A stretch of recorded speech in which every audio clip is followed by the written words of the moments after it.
नया फिर दिन हुआ,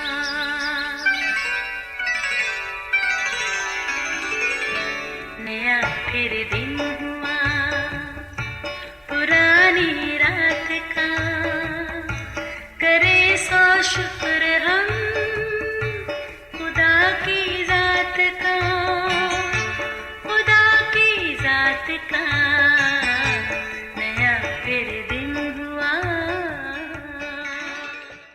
आज की आयत। आए खुदावंद, कोई तेरी मानद नहीं और तेरे सिवा जिसे हमने अपने कानों से सुना है और कोई खुदा नहीं।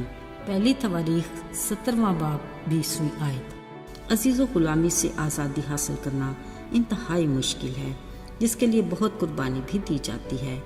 इंसानी तारीख गुलामी से आज़ाद होने वाले ममालिक के दिल दहला देने वाले वाक़यात से भरी पड़ी है। खुद हमारा वतन पाकिस्तान भी कई सालों तक गुलामी में रहा।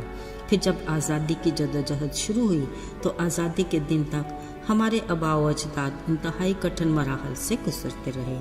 आखिर अज़ियतनाक रास्तों से गुजरते हुए कई जानों का नजराना देते 14 अगस्त 1947 को हम आज़ाद हुए।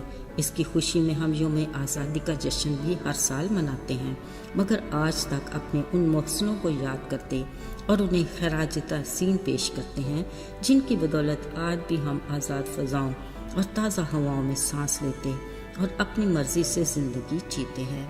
अज़ीज़ों, कलाम मुक़द्दस में 430 बरस तक ज़ालिम और सफ़ाक फ़िरौन बादशाह की ग़ुलामी में रहने वाली कौम बनी इसराइल का जिक्र आता है। पहले तो उनकी ग़ुलामी में कोई दुश्वारी थी नहीं, मगर अगर कहा जाए कि ये मज़े में थे तो गलत भी ना होगा, क्योंकि बनी इसराइल के लिए ग़ुलामी के दिनों का आगाज़ उस वक्त हुआ जब फ़िरौन ख़ानदान का ऐसा बादशाह मुल्क मिस्र का बादशाह बना जो यूसुफ को नहीं जानता था। उधर खुदावंद के फजल से इसराइली कौम भी बढ़ने लगी तो मिस्र का बादशाह फ़िरौन घबरा गया कि कहीं ये हमारे मुल्क पर कब्जा ना कर लें। उसने हुक्म जारी किया कि इब्रानियों से काम लेने की रफ्तार को भी बढ़ा दिया जाए, जिससे इब्रानी शदीद दबाव का शिकार हो गए और दिन रात कुड़ने लगे। बिलाखिर अपने खुदा के हुजूर गिड़गिड़ाने और फरियाद करने लगे। असीज़ो, मेहरबान खुदा की जिसकी निगाह पहले ही उन पर थी, अपने लोगों की तरफ रजू किया और उन्हें फ़िरौन बादशाह की गुलामी से आज़ादी का इरादा किया। अपने प्लान के मुताबिक खुदा ने मूसा का इंतखाब किया और उसके भाई हारून को उसका मददगार बनाया। जब ये दोनों खुदा के हुक्म पर मिस्र के बादशाह फ़िरौन से कहने के लिए गए कि वो इब्रानियों को अपने खुदा की इबादत और कुर्बानी चढ़ाने के लिए 3 दिन की मुसाफत से बियाबान तक जाने दें, ज़ाहिरी बात, कौन अपने गुलामों को आसानी से आज़ादी दे सकता है। और फिर ऐसा ही हुआ। फ़िरौन ने मूसा को इनकार किया। तब खुदा के अजायब मिस्र पर ज़ाहिर होने शुरू हुए। हुआ ये कि मिस्र के सब दरियाओं, झीलों, तालाबों और घरों में पड़े बर्तनों में पानी सब खून बन गया, जिनके बायस मछलियाँ भी मर गईं और पीने को पानी भी ना रहा, जो अज़ियतनाक था। फ़िरौन ने मूसा को बुलाकर इस मुसीबत से रिहाई की दरख्वास्त तो की, मगर बाद में अपने दिल को उनकी रिहाई के लिए सख्त कर लिया। अब के मेमकों से पूरा मुल्क भर गया, जिन्होंने लोगों का जीना दूभर कर दिया। फिर मिन्नत करके इससे छुटकारा मिला तो मिस्र की सारी गर्द जुओं में तब्दील होगी, जिन्होंने लोगों और हैवानों को भी मुसीबत में मुब्तला कर दिया। अजीज़ों, फिर जैसे ही आफत टल जाती तो फ़िरौन का दिल पहले से भी ज़्यादा सख्त हो जाता, मगर खुदा की खुदाई भी अरूज पर थी। फिर मच्छरों के ऐसे गौल आए कि पूरे मुल्क का नाश हो गया। फ़िरौन घबराया और मूसा के ज़रिए फिर शफायत मांगी, मगर जैसे ही हालात बेहतर हुए फ़िरौन टस से मस न हुआ, पर खुदा का भी अगला करिश्मा तैयार रहता। अब के मिस्र के चौपायों में ऐसी भारी मरी फैली कि सब ही मर गए। अफसोस, फ़िरौन अपनी बात पर कायम रहा। अगली बार खुदा ने मूसा से कहा, भट्टी की राख हाथ में ले जा और बादशाह के सामने आसमान की तरफ उड़ा दे। इस राख से मिस्रियों के आदमियों और जानवरों के जिस्म पर फोड़े और फपोले बन गए। पर फ़िरौन ने ना अपने गुलामों को आज़ाद करना था और ना ही उसने किया। फिर खुदा ने कहा, अब कि मैं ऐसी बला नाज़िल करूँगा कि बादशाह जान लेगा कि दुनिया में मेरी मानद कोई नहीं। अब तक मेरी वजह से उसका दिल ऐसा सख्त होता रहा, تاکہ میں اپنی قدرت اسے دکھا سکوں، تاکہ میرا نام ساری دنیا میں مشہور ہو جائے۔ عزیزو، پھر ملک مصر میں آگ کے ساتھ ایسے بھاری اولے پڑے کہ انسان، حیوان، کھیتوں کی سبزیاں سب تباہ ہو گئیں۔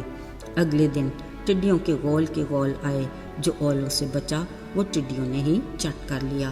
اب کہ مصری قوم نے تنگ آ کر بادشاہ سے کہا، ہم تباہ ہو گئے، اب ان کو جانے ہی دے۔ مگر بادشاہ نے نیم رضامندی کا اظہار کرتے ہوئے کہا، اچھا ٹھیک، صرف مرد جا کر خدا کی عبادت کر سکتے ہیں۔ فرعون کی اتنی اجازت ناقابل قبول تھی، کیونکہ خدا بھی اسے کچھ اور دکھانا چاہتا تھا۔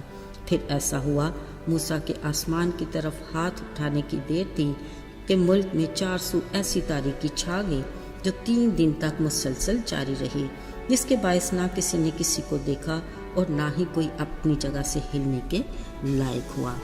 عزیزو، اس آفت کے بعد ظالم فرعون کا دل کچھ نرم ہوا، سو موسیٰ کو بلا کر کہا، ٹھیک ہے، تم سب کو لے جاؤ، مگر مال مویشی ادھر ہی رہیں، کیونکہ وہ عبرانیوں کو کسی طور پر بھی مکمل آزادی نہیں دینا چاہتا تھا۔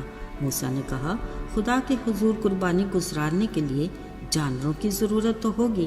یہ سن کر فرعون کا غصہ موسیٰ پر بھڑکا، اس کو وارننگ دی کہ اب کہ تو یہاں آیا تو تجھے مار دیا جائے گا۔ عزیزو، فرعون نے تو اپنا فیصلہ سنا دیا، مگر خدا کا ارادہ کچھ اور تھا۔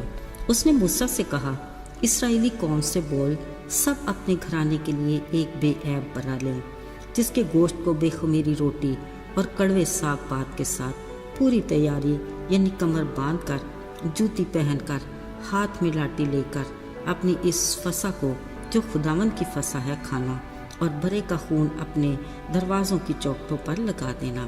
یہی تمہاری غلامی سے آزادی کا دن ہوگا۔ خدا نے موسیٰ کو فرعون پر نازل ہونے والی آخری آفت سے بھی آگاہ کیا اور کہا، دیکھ، میں آدھی رات کو مصر میں نکلوں گا اور فرعون بادشاہ سے لے کر قیدی جو قید میں ہیں اور چوپاؤں کے سب پہلوٹوں کو مار دوں گا۔ مصر میں ایسا بڑا ماتم نہ پہلے کبھی ہوا اور نہ پھر کبھی ہوگا، اب کہ وہ میرے لوگوں کو جانے سے روک نہیں سکے گا۔ عزیزو، خدا کی قدرت دیکھیے، پھر ایسا ہی ہوا جیسا خداوند نے کہا تھا، اور خدا نے اپنے زور بازو سے اور پورے جلال کے ساتھ اپنے لوگوں کو فرعون کی غلامی سے نکال لیا۔ قابل غور بات یہ ہے کہ یہاں غلامی سے آزاد ہونے والوں نے کسی بھی قسم کی قربانی نہیں دی، وہ نہایت خوشی اور شادمانی سے نکلے، جبکہ ان کو غلامی میں رکھنے والے خود اذیت ناک انجام کا شکار ہو گئے۔ عزیزو، آئیے اب کچھ پل کے لیے یاد کرتے ہیں اپنی غلامی کے دنوں کو۔ گناہ کے ہاتھوں ہم کس قدر مجبور تھے۔ ابلیس نے ہمیں اپنا غلام بنا رکھا تھا، وہ ہمیں ہر وقت بلیک میل کرتا کہ اب کسی طور تمہاری آزادی ممکن نہیں، مگر خدا بھی ہمیں کسی طور اس مایوسی میں رہنے نہیں دینا چاہتا تھا، لہٰذا اس نے ہمیں اپنے اکلوتے بیٹے یسوع کی جان کی قربانی دے کر ہمیں گناہ کی غلامی سے آزاد کیا اور ہمیں ہلاکت سے بچا کر ہمیشہ کی زندگی کا وارث بنایا۔